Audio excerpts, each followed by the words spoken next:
Otep à tous, bien-aimés frères et sœurs. Nous allons revenir sur la situation de la RDC, du Congo démocratique. Je disais tantôt dans une de mes vidéos que les gens confondent Tshisekedi et la RDC. Tshisekedi, ce n'est pas la RDC. Tshisekedi n'est qu'un dirigeant, il est de passage. Mais la RDC, c'est un État. C'est l'Afrique. Elle est éternelle. Je reprends.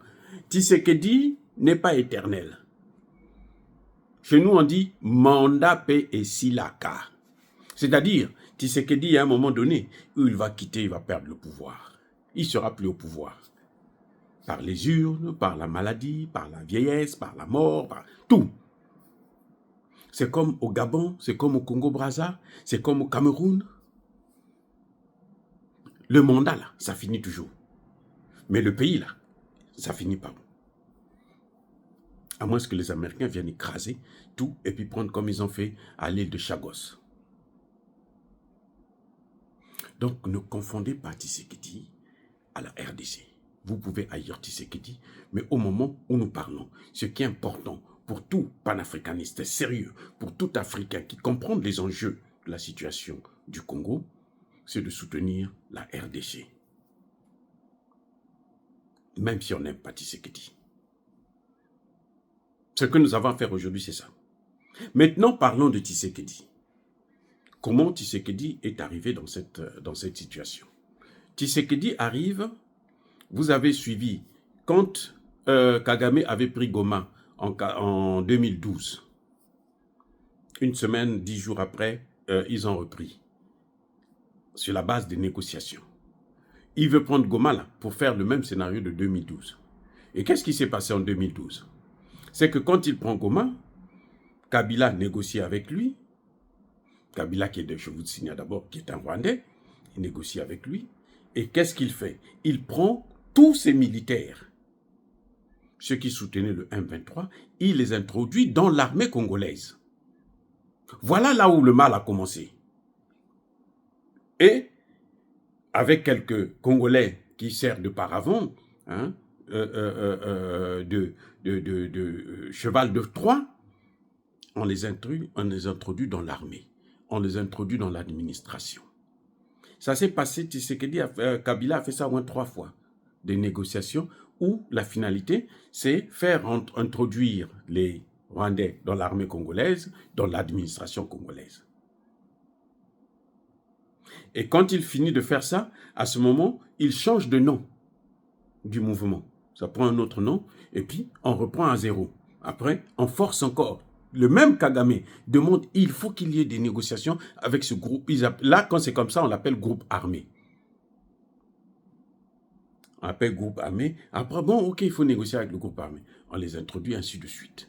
C'est comme ça que quand Tshisekedi arrive, l'armée est pourrie. L'armée du Congo, là, elle est pourrie quand Tshisekedi est arrivé.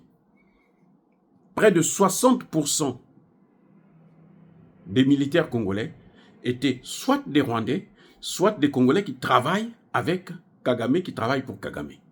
Des Congolais. La dernière fois, celui qui a sacrifié Minova, c'est qui? C'est un Congolais, un général congolais. Un général congolais, nommé par Kabila. Vous comprenez? Donc, il est resté là pendant tout ce temps, et puis le moment venu, on lui dit, bon, nous, on a besoin de ça, il a livré. Pour que Massissi Centre, que les Ouazalendo et l'armée avaient récupéré, eux, ils reviennent. Qu'est-ce qui s'est passé? Un Rwandais qui est rentré là dans le cadre des mixages, brassages. On lui dit maintenant c'est ton tour de sacrifier telle partie, il a sacrifié Massissi Centre. Et c'est ça le problème que Tshisekedi a. Maintenant, pour combattre ça, il faut que Tshisekedi se débarrasse de tous ceux qui sont autour de lui. Parce que la plupart des temps, parce que quand il y a une situation, vous savez quoi? Vous avez des conseillers qui sont autour de vous, qui vous disent, non, voilà ce qu'il faut faire, c'est ça.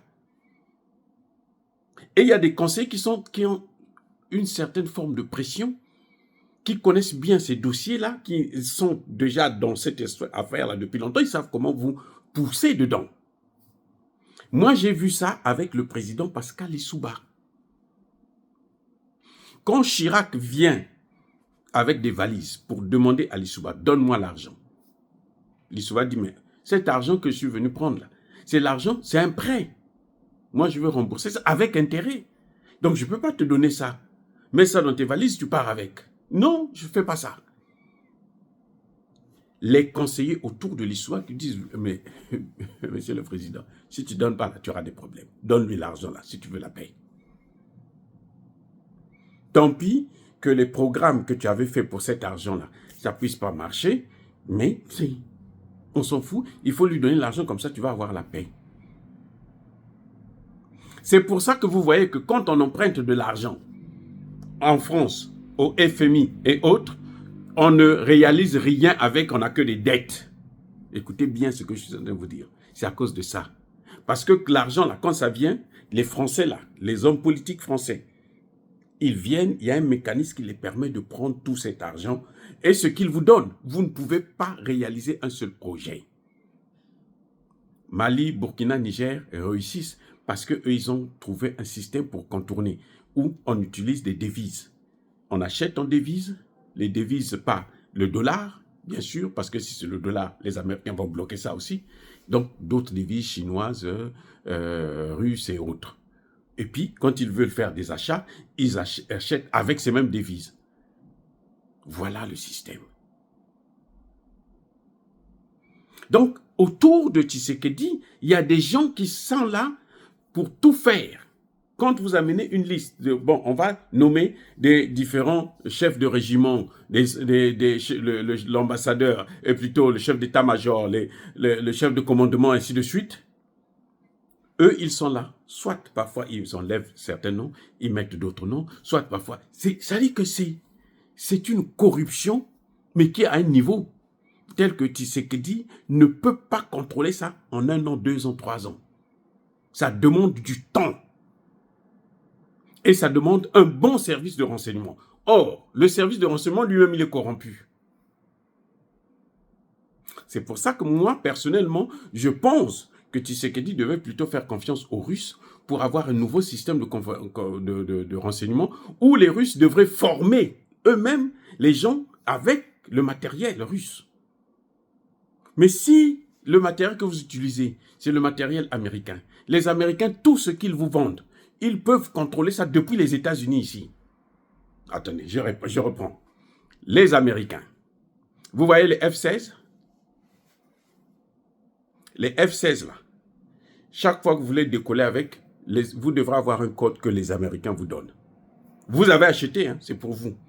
Mais pour décoller avec là, il faut que les Américains vous donnent un code. Vous comprenez?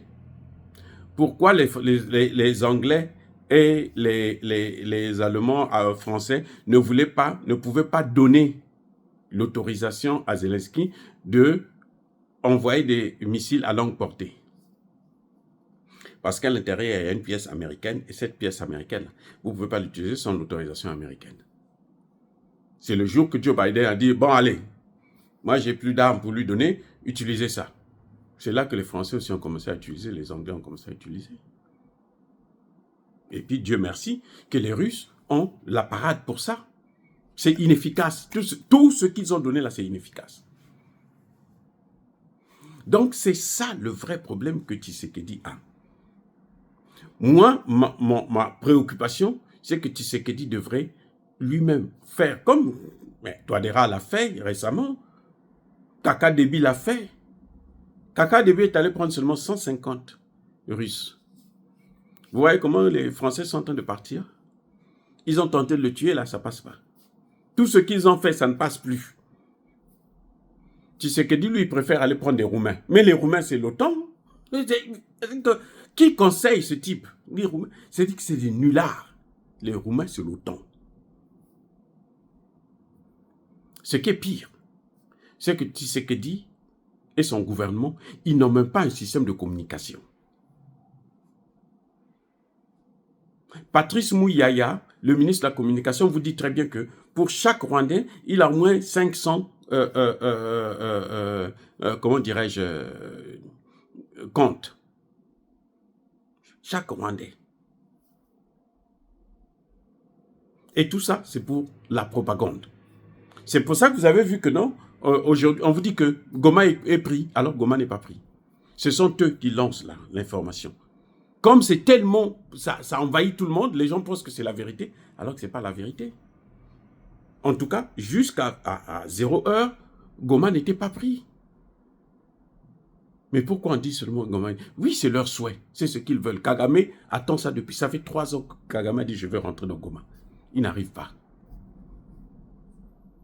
Et si Goma tombe, c'est fort probable que la guerre se déclenchera ouvertement contre le Rwanda.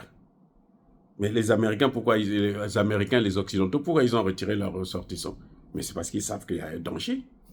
Ils savent que si on prend Goma, ça va exploser. Et là, personne ne pourra contrôler ça. Et ce n'est pas ça notre intérêt. Parce que ce sont ceux qui vont, que ce soit les Rwandais, que ce soit les Congolais, ce sont des Africains qui meurent. Alors que c'est à eux de mourir. Ce n'est pas notre problème à eux. Ce sont eux qui veulent des guerres, qui veulent les matières premières, et ils pensent qu'ils sont obligés de nous neutraliser. Non. Donc arrêtons de faire la propagande. La situation est difficile. C'est vrai. Mais en tout cas, pour l'instant, elle n'est pas incontrôlable. Il faut seulement que Tshisekedi sorte de comment dirais-je, cette façon de ne pas prendre des décisions radicales. Il dit, je vais attaquer, il n'attaque pas. Bon, je vais faire ceci, il ne fait pas.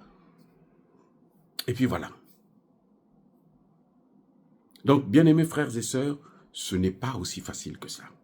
N'oubliez pas, la guerre du Congo, c'est notre guerre. C'est la guerre des Africains, c'est la guerre des panafricanistes. Même si les Congolais, eux-mêmes, quand ils parlent, ils sont tellement arrogants, parce qu'ils ne valent rien, bien sûr. Mais nous savons que ça, c'est notre guerre à nous tous. Et nous allons la gagner. Pourvu que nous puissions être solidaires. On ne va pas laisser encore les Occidentaux gagner une autre guerre en Afrique. Ils ont perdu au Centrafrique, au Tchad, au Mali, au Burkina, au Niger. Maintenant, c'est le tour du Congo. Il faut qu'ils perdent aussi ça. Mais j'espère que Tshisekedi va maintenant comprendre et jouer le jeu avec nous, pas avec les Occidentaux. Il doit suivre ce que nous disons. Nous ne sommes peut-être pas des ministres, parce qu'ils écoutent que les ministres et des diplomates. Et on ne sait même pas ce que ça veut dire que diplomate, parce que le mot diplomate, il n'y a plus de diplomates au monde. Il n'y a plus de diplomates. Hein. La diplomatie a disparu.